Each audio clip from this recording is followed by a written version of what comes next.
Hey everyone, welcome to Buzzing About Romance, a quick shot of romance. I am Becky, and joining me for this episode is Leah. Hey Leah. Hi Becky. So we have been anticipating this title.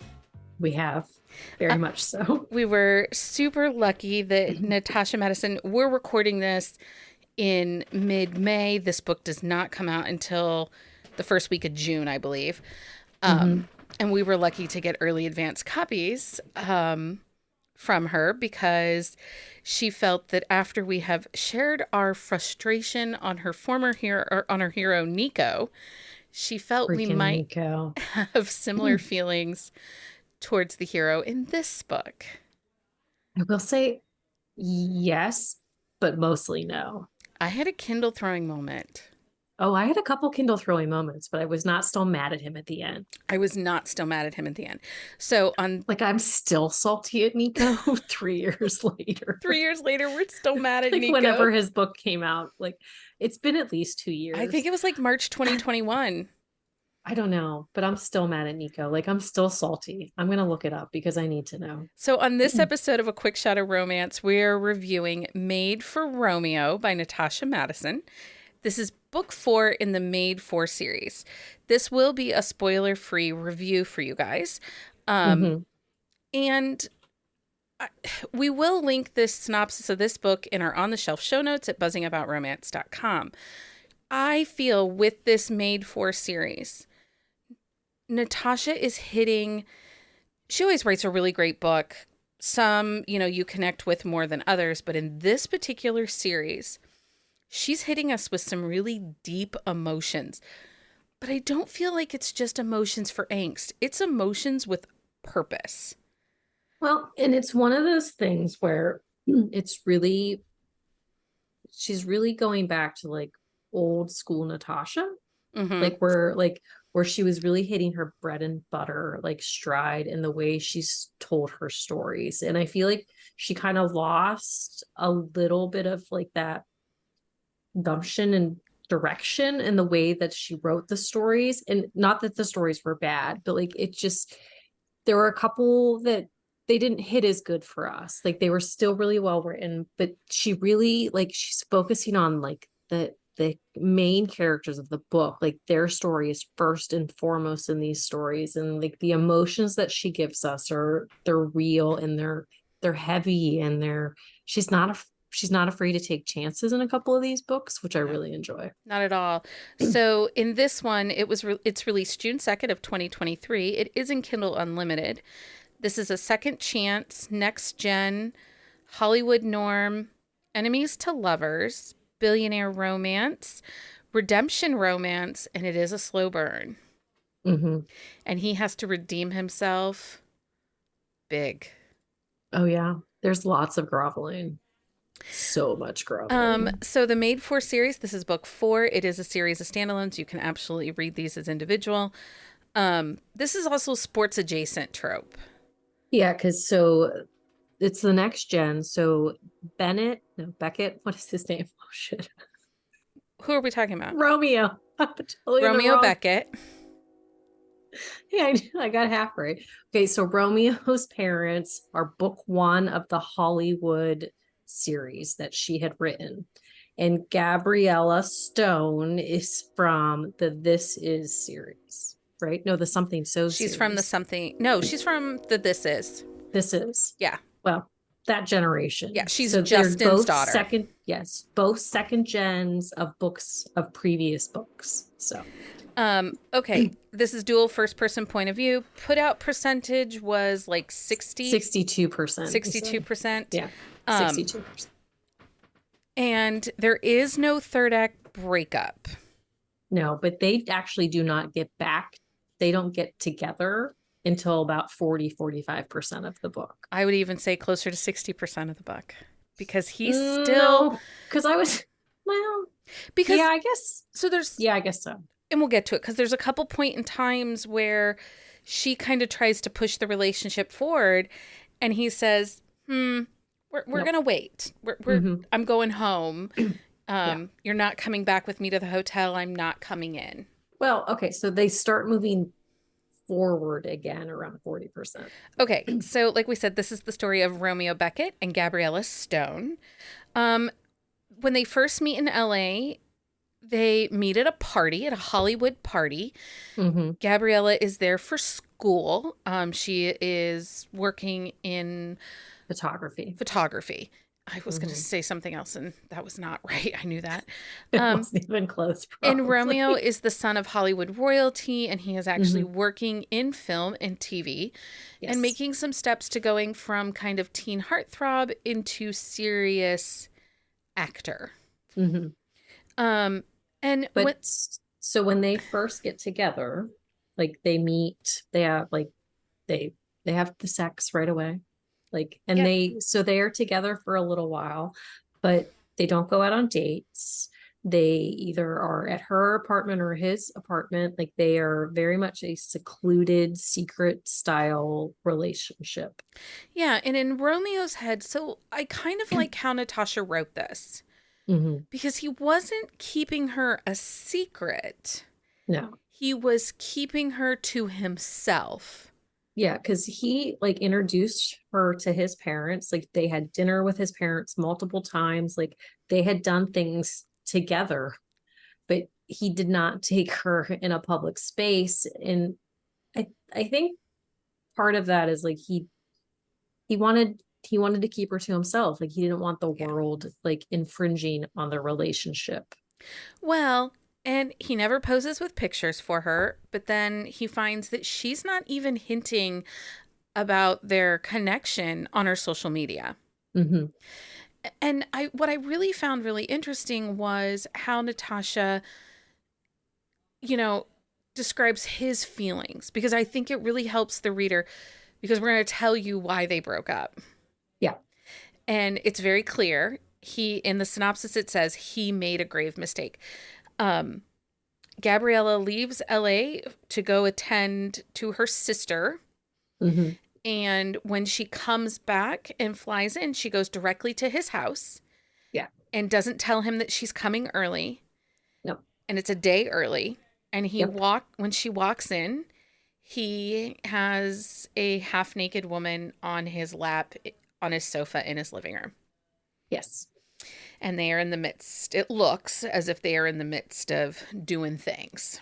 Yes. So Gabby drops the bag that she had in her hands. She leaves. She does not say anything, doesn't like do anything. She just leaves quietly, and sends him a text. Yeah. And that's And it. And then she goes back to Dallas. and I think that Romeo kept waiting for her to call him out, for the Hmm. other shoe to drop, for her to somehow land blast him and, out him to the public for his mistake. She never does that, which I think shows one, her, she's a lady. Like, she's not going to put herself in that. She doesn't want to be the scorned woman. No.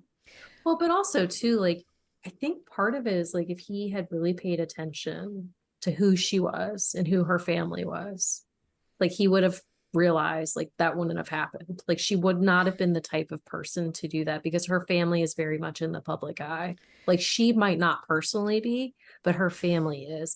And she is not that type of person. But so when he realizes that she is not blasting the tabloids with his misdeeds or like not a single comment anywhere has been made, he But I realizes but some truths. I don't think his whole eyes are open until he has a conversation with Gabrielle's twin sister Hmm. because she has not disclosed Anything. the relationship or why they broke up to Hmm. her sister. She hasn't told anyone. She's She told hasn't told a nobody. soul. She went back to Dallas and she quietly lived her life and was just ignoring him. I mean, she was heartbroken, but I think it shows some vulnerability to a character. And again, had this not been written as well as it was, as a reader, that could have her being a you could have taken her lack of calling him out, her lack of going to her family and expressing her heartache as weak. like she's really a weak character. She's going to play the victim, and just be shy in the corner. It wasn't about that. It was self-preservation. Well, and like her family knew that something had happened. Her family knew there was something going on, but they also knew that she was not going to talk about it. I think Like, and that's one thing I really enjoy about this series is like the family dynamic, and like the family is not thrown into your face in this book. And I really like that. Like they are there, they are present, they are a big part of it because they are a big, loud, connected family. And so like they're very in tune with each other, and they allow her to hide, but at the same time, like they still make her live her life. yeah. Yeah. So the book opens with Romeo on Gabrielle's doorstep. He Yeah. has just gotten off the plane. They've been apart for what, about 9 months? It's like 8 or 9 months. Yeah. He's been on A movie shoot. a movie shoot overseas. And Mm-hmm. instead of going to LA, he goes straight to Dallas, where he is holed up in a hotel. And he has come to Dallas and he is not leaving until he has won Gabby back, because while he was on this shoot, he took a long, hard look at himself, but he also started seeing a therapist, Mm-hmm. which I He did. liked that she talked about that. I do too. Well, and I like that he recognized. So after like the text and all that stuff, and he realizes that she saw because he finds the bag, like, and like still nothing.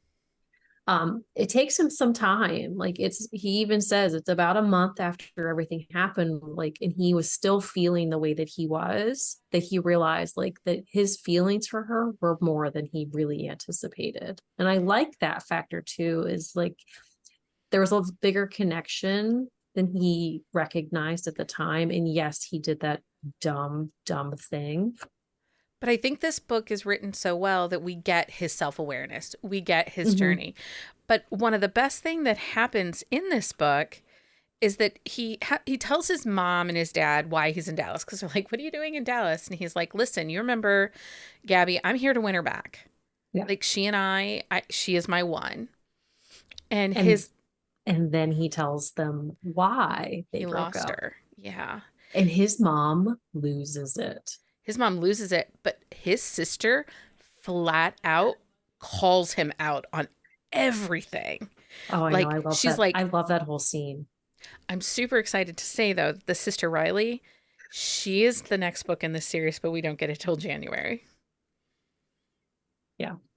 And she's going to be with Stone. Oh, nice. That's gonna be so good. Cannot So wait. good. Um, But there's some really, honestly, like Riley has some real zingers in like when she's yelling at him about this. But what I really enjoy about that whole scene is his mom is like, what is your problem? Who are you? Like, we did not raise you to be this kind of person. And his dad is disappointed. And his dad makes a comment about how, I don't remember how it was worded, but his mom like snaps back and is like, so it would be okay if I did this and then I like seeked forgiveness and that would be okay. And his dad is like, I'm gonna just walk away now, because yeah. he's like, I know I fucked up in what I said. Like I know I like should not have said what I said, but I love the fact that his parents aren't like, oh, it's okay, you made a mistake. Like they called him out. They're like, we raised you better than this. We raised you to be a better person. We raised you to not be this dumbass. Yeah, I mean, it was just really great, that dynamic that, they are like, No. we're better than this. We don't behave like that. Mm-hmm. And in his seeking of forgiveness, he really puts the boundaries out there clearly. Yeah. Um, and he tells her honestly, I'm here to win you back, but I'm doing it the right way this time. Mm-hmm. And he could just wine and dine her and take her everywhere and, you know, have her swoon over him. But that's not what happens. It's not, but I think when he first goes back and he's at her door, I he expected it to go differently. And like I think that he thought that she was going to welcome him with more open arms than she did. But like she didn't, like she shut him down. Like she says no, like from the get-go. And it takes some time. Like the whole storyline of the book is not an obscene amount of time. Like it is a pretty fast moving storyline. It makes sense. It works. It's not like rushed or anything like that. But I think that the fact that she wasn't willing to listen to him at first because she was so devastated by what happened that like he has to regroup a little bit. Like the way that he thought it was going to happen is not the way that it did. So he's like, and he even said, like, I called my therapist to talk about this, like, why, like, what I can do differently in this situation. And there are absolute moments in this book where you're like, what the heck, Romeo? What Yeah, the freaking heck? Now, I will say, Nico has some little scenes in this book, he and he does. kind of plays the part of matchmaker. Um, He and does. he kind of butts his nose into things. Did it redeem him in my eyes? Maybe a little bit. Well, But I'm still honestly, kind of mad at him. I mean, it's I, been like technically in the book world, it's been like 10 years since, oh yeah, he and Becca got 1000%. together. Yeah. Well, it was 2021. It was February of 21. Like that's when that came out. We are still mad at him. But they have babies now in that book that are like 7 or 8 years old, and They're in not Romeo's babies book. anymore. They don't have babies anymore. They have like real people. Like, But I'm still yeah. mad at him. Yes, but he honestly, I will say in the second section of the Only One series, like I did not hate Nico as much as I did at the end of his book. He has come a long way. He has shown some growth. I He still haven't has. forgiven him.